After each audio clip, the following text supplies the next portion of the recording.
여러분들은 만약에 여러분들의 자식이 경제적으로 서포트를 해줄 수 없는 분야에 재능을 보이고 또 그 분야를 계속 자신의 업으로 가지고 싶다고 한다면 어떻게 하시겠습니까?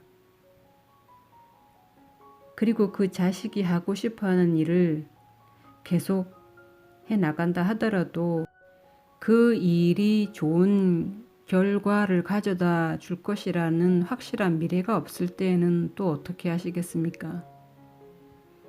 그 반대로 만약에 여러분이 하시는 일이 너무나도 좋아하는 일이고 흥미로운 일이고 또 계속 하고 싶은 일인데 그 일로 돈을 벌 수 있는 가능성이 없다고 하면 어떻게 하시겠습니까?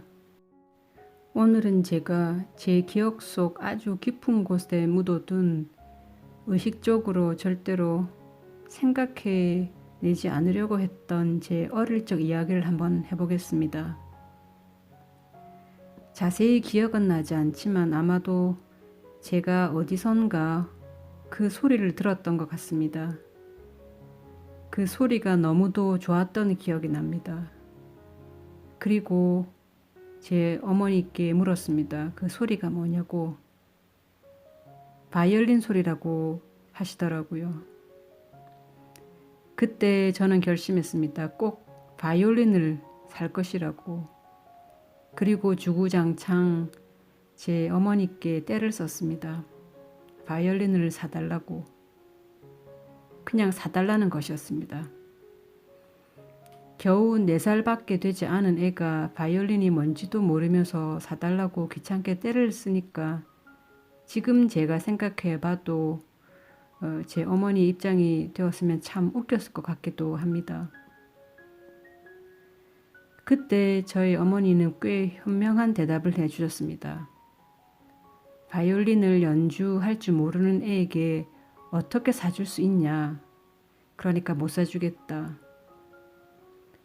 그런데 바이올린을 갖고 싶었던 저는 그럼 바이올린을 가르쳐 달라고 또 떼를 썼습니다.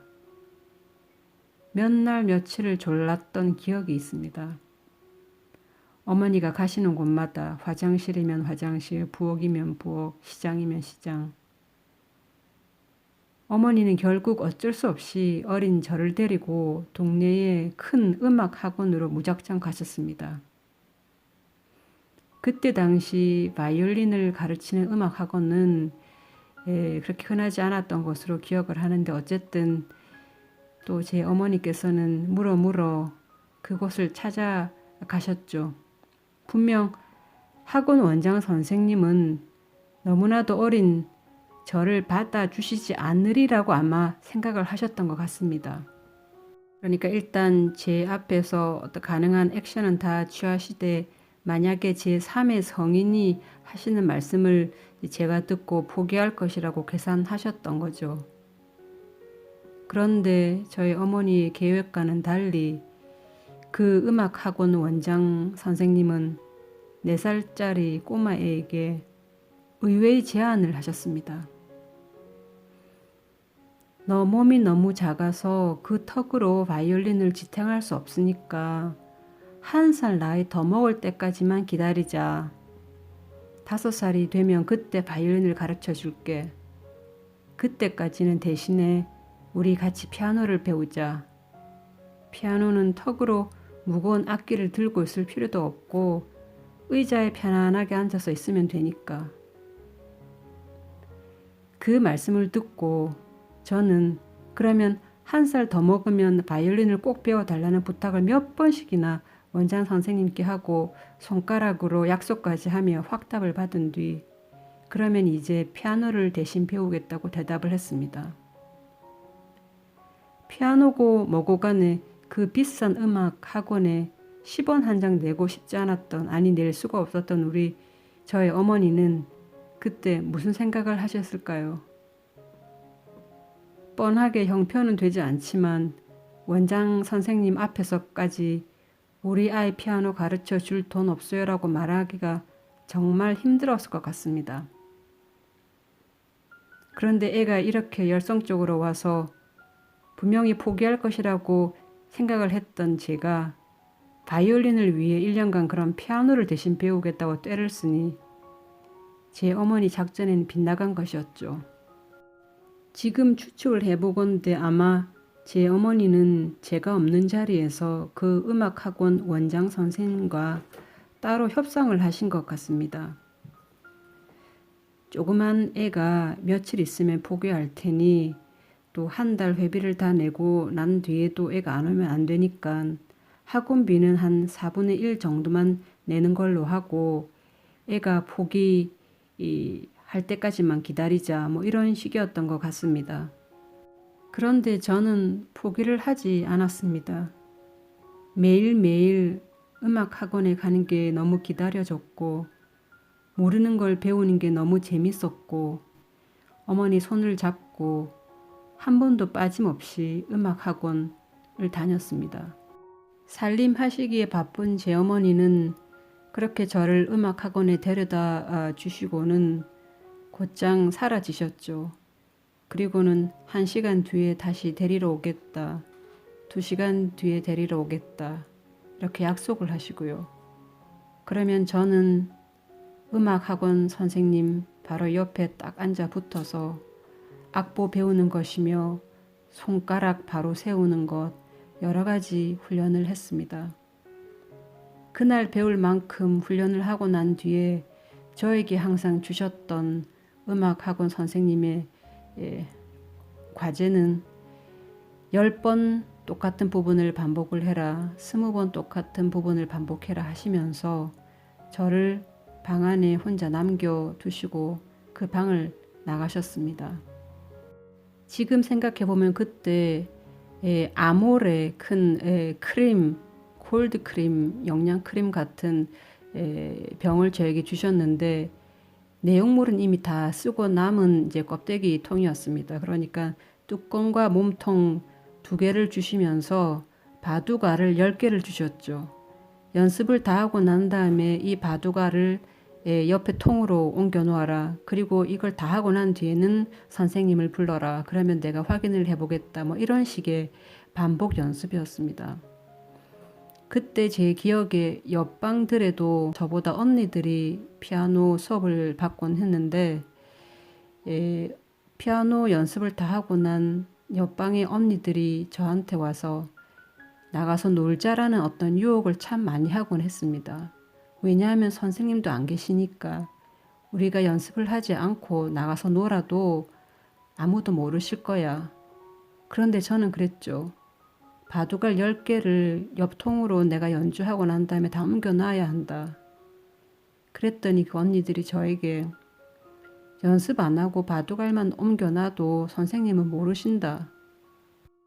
저는 그런 유혹에 한 번도 넘어간 적 없이 거절을 하고 10번, 20번 제가 선생님께 받은 과제를 항상 착실히 했었죠. 그런데 선생님은 역시 선생님이었습니다. 밖에 나가셔서 한참 뒤에 들어오셨어도 누가 연습을 확실하게 착실하게 했고 누가 바둑알을 엉터리로 옮겨놨는지 정말 귀신같이 다 알고 계셨습니다. 1년이라는 시간은 금방 지나갔고 저는 제 머릿속에는 바이올린이 사라진 지는 이미 오래되었죠. 너무나도 자연스럽게 피아노를 계속 공부했습니다.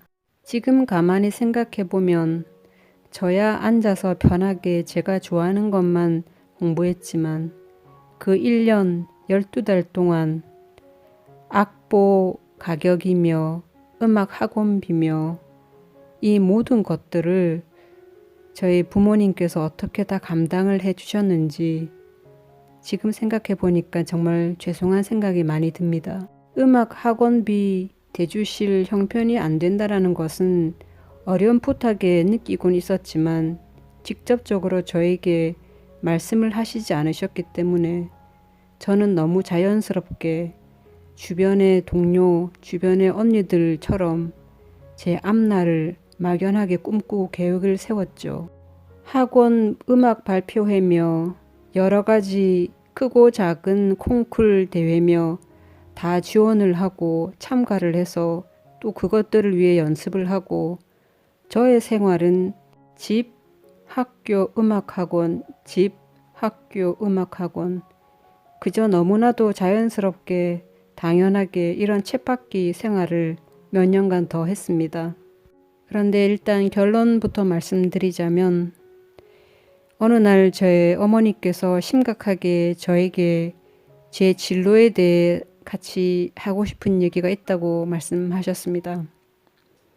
단도직입적으로 말씀하시더라고요. 우리 집안은 너 앞을 네가 음악가가 되도록 피아노 연주가가 되도록 계속 서포트를 해줄 능력이 안 된다. 요즘은 어떤지 모르겠습니다만 어쨌든 그때 당시 피아니스트든 뭐 음대든 음악 공부를 계속 하기 위해서는 음악 학원비뿐만이 아니라 뭐 마스터 클래스비라든지 부산에 제가 살았으니까 좋은 교수님이나 좋은 음악 선생님 연주를 레슨을 따로 받으려면 비행기를 타고 서울로 뭐 몇 번씩 일주일에 몇 번씩 가는 거는 너무나 당연한 일이었죠. 아주 어릴 적에 멋모르고 시작했던 이 공부가 제가 점점 취미를 느끼고 재능을 보이고 주변에서도 기대를 하고 또 그 기대에 제가 또 더 큰 꿈을 가지게 되고 그러다가 언젠가는 이 모든 것을 서포트 해줄 수 있는 능력이 안 된다는 걸 알고 제가 실망을 할까 봐서 미리 말씀을 하신 거죠. 제 어머니께서 그러시더라고요. 지금부터 마음의 준비를 하라고. 몇 년 뒤쯤에는 그나마 해오던 모든 서포트를 다 중단을 하겠다. 능력이 안 된다라고 말씀을 하시더라고요. 절대로 그쪽으로 진로를 정할 생각을 하지 마라. 직업으로 가질 생각도 하지 말고 취미로는 괜찮다. 그래서 저는 포기를 했습니다. 깨끗이 마음을 정리를 하고 모든 걸 포기하고 난 뒤 의식적으로 이쪽에 대해서는 생각을 하지 않으려고 했고 이 분야가 저와 전혀 관계없는 것처럼 행동을 하고 그렇게 살아왔습니다.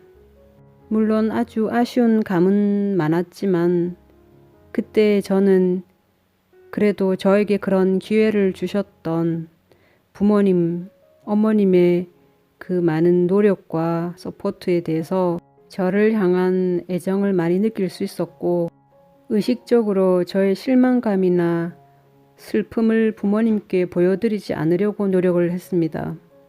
일종의 체념과 모든 것을 받아들이자라는 이게 다 내 팔자구나, 내 운명이구나 뭐 이런 것들이었습니다.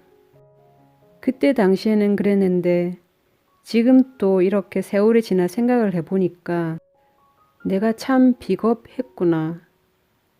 내가 참 속물이었구나. 뭐 이런 생각들이 들기도 합니다.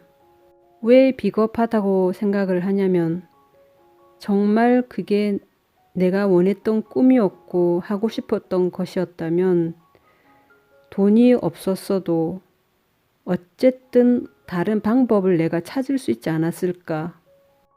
속물이라는 생각이 드는 이유는 어쩌면 내 마음 깊은 속에서도 계속 음악을 하게 되면 내가 내 밥벌이 하기는 힘들 것이다 라는 그러니까 차라리 그 누군가가 그것을 못하게 해준 그것을 빌미로 때는 이때구나 싶어 그렇게 쉽게 포기한 게 아닌가 뭐 그런 의미에서입니다.